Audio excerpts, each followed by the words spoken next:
Hi guys, welcome to my channel, and if you've already been here before, welcome back. So I have to laugh before I get into the video. I just had to restart this video 3 times because, so I'm recording this with my phone and I didn't realize that this was a thing in the settings. It's all because I talk with my hands and I didn't realize I was doing it. So you've got remote controls to start and stop video recordings that Bluetooth to your phone. Well, apparently it has a setting where if you show your palm, it automatically starts recording a new video. All of a sudden it stopped and started recording another video, and I'm like, what's going on? And I finally went in my settings and figured it out. So anyways, well, that already talks about new moon energy. We just had the new moon in Taurus yesterday, the 19th. Yay for new beginnings and fresh starts, I suppose. So anyhow, in today's video, we'll be talking about the lovely stone emerald. And I've got a story about emerald. I'll tell you some scientific information about it, and especially talking all about its energetic properties and how you can work with it. If it's something that seems to be a stone that may be good to have in your life. So I've got a couple of varieties here to show you. I don't have any faceted emerald or any like fine emerald jewelry, but I do have tumbled polished raw emerald still in its matrix here. This one's got a little bit of its matrix to it, but you can see a lot more of the emerald itself. So it's usually grows in a hexagon shape like this, and kind of in like a cylinder version of a hexagon, hexagonal, whatever that word is. Anyhow, so it usually grows in gray limestone, shale, or mica. I'm really not sure which one this is. It's black and kind of shimmery. So it could be shale, it could be mica, it could be a combination of both. On the Mohs scale of hardness, it's between a 7.5 and an 8. Diamonds being the hardest at 10, to give you an example of an idea. So it's long-lasting and it's stable. That's why it's often made into fine jewelry and due to its rarity. Besides diamonds, emerald, ruby, and sapphire are your precious stones. So it's a form of beryl, which is the green variety of it, along with other forms of beryl, and it's spelled B-E-R-Y-L. You've got your aquamarine, which is your blue to like a blue-green variety.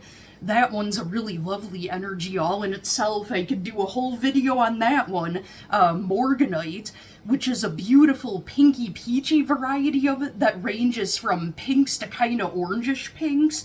It looks really nice set in a rose gold metal. Those colors just look so nice together. Then there's the yellow variety, Heliodor. That one is so sunshiny and happy and positive. And then you've got the variety that's the red type of beryl, also called Bixbyte. It's marketed as a red emerald. So that one is, if I'm not mistaken, it's not the rarest crystal in the world, but red beryl is more rare than a diamond, apparently. So it is, because it's associated with that green ray, it's connected to the heart chakra, and the heart chakra deals with how you connect to others, friendships, relationships, you name it. So it's all about love, and another thing that people didn't really know about it is it's associated with the truth. There was an old wives' tale, and I've mentioned this in a video before, that emerald shatters in the presence of lies. Does it literally shatter in the presence of lies? No, probably not. I tested it. Squirrels are really whales. It didn't shatter, so it doesn't work. but now there could be a scientific explanation for this, but when it's exposed to a deceptive environment, if it's in a household where there's some type of major truth being hidden, people are being deceived. I witnessed it myself. it could, I don't know if it's, I don't think it was exposed to the sun, but it legit went from a nice, rich, vivid green like this to a pale green to the point where it had almost no color at all. It took a few months for this to happen. It's something that's long ago. It's, nothing that bothers me now. It's been healed and all done with and all, but used for good stories later. So I gave this emerald later on to a Taurus because I just felt like I needed to get rid of it, bury it, do something with it, but I felt bad just getting rid of it. I didn't really know what to do. So I told the person the story about it, and I don't know if it's because they're a Taurus. You guys are gonna think I'm crazy. Because emerald is associated with Taurus and the month of May. After they had the emerald for a couple of weeks, somehow it slowly started to gain color back. I don't know if there's some kind of logical explanation. It sounds super crazy, but I'm telling you, this is what I saw.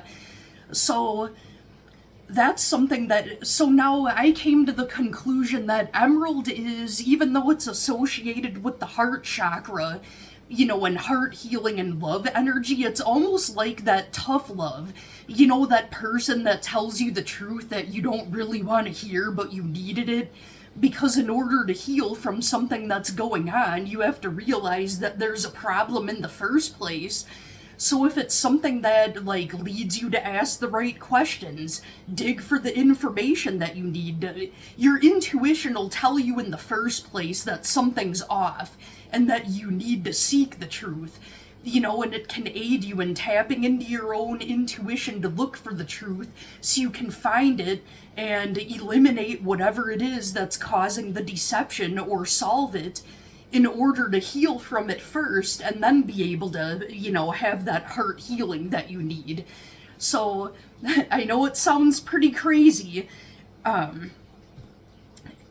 that's pretty much the gist of Emerald. I thought I'd share that if there's somebody out there that needed to hear that. I hope it helps you, and if there's somebody that you think could benefit from that information, please pass it along to them. I'll be doing videos more about crystals. Lately, I haven't been feeling the tarot cards. I'm still gonna do a weekly pick-a-pile reading, or at least one that's for the remainder of the month of May.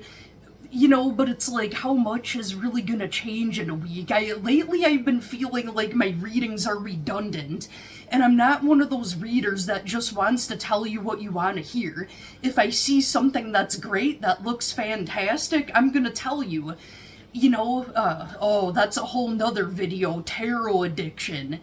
It's all about the dopamine rush, just like any other type of addiction. Again, that's usually people having a truth that they don't want to hear, and they keep asking the cards because they're waiting for them to tell them what they want to hear. And then, oh yay, my person that completely ignored me for however long, they're doing it because they're scared and they're in love. No, that's just people telling themselves what they want to hear. Most of the time, there's always room for those oddball stories where, oh wow, this did work out after all. I'm gonna do a whole different video on that because I think that's a message a lot of people need to hear. The ones that, and I've been guilty of it myself, if you find yourself constantly going to tools for divination, tarot cards, readings, all of those things. If you find yourself constantly doing it, you gotta do the work to find out what's missing and why you don't have those answers. It's nice to get a reading once in a while to give you insight of something, looking at it at another angle that you never thought of before, and to maybe point you in the right direction or encourage you that your intuition was right all along. That's the whole purpose of a reading, but it's like when people find themselves addicted to them, that's a whole different can of worms. And I feel like Emerald, because it is the stone to tough love, that can help you see the truth that you're digging for. And it helps you be more honest and realistic with yourself. Alright, well, I hope that that helped you, and, you know, if there's somebody that you feel needs to hear this message, please pass this to them. Don't be scared to hit the like and subscribe button. I'm not one of those pushy people that will tell you every single time to hit like and subscribe. You know what to do if you want to do it. Alright, everyone, have a great rest of your weekend and a great night. I'll be back on later to talk about more crystals and another tarot reading. Thank you all for watching.